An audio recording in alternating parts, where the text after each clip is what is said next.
Collective rights. What are they, who has them, and why are they important? To begin, in order to understand collective rights, you need to be able to understand where and how they became. Collective rights were introduced with the Constitution in 1867 to ensure that Indigenous people occupying the land were still protected. Collective rights are rights given to minority groups within Canada that are included and protected in the Constitution. Collective rights are legislation created to support people in finding and embracing their collective identity. Groups that hold collective rights may have them because of the historical impact they had on our society, such as numbered treaties. Numbered treaties are sacred agreements between Canada's government and First Nations, which mean to peacefully share the land. Currently, the Constitution has collective rights guaranteed to Métis, Inuit, and First Nations peoples, as well as Francophones and Anglophones. First Nations have collective rights because of what happened to them during the Indian Act. The Indian Act was a way the government attempted to protect First Nations' collective rights, but ended up doing the opposite. It was created to improve them, but ended up disrespecting and misinterpreting them.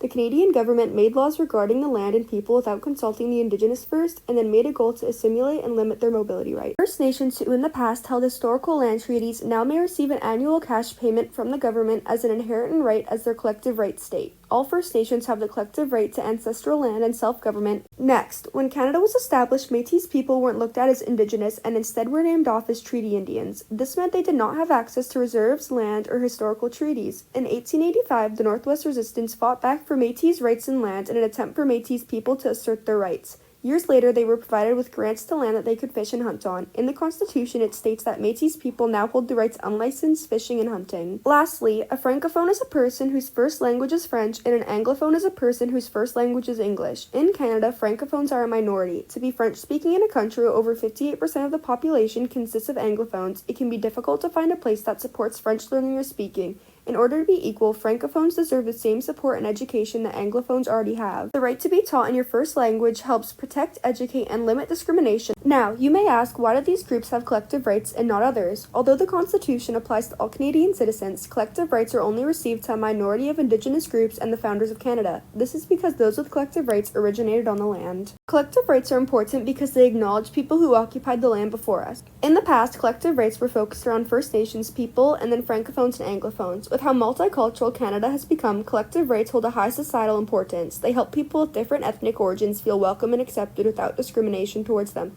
Collective rights show how Canada has worked on improving society and making it equal.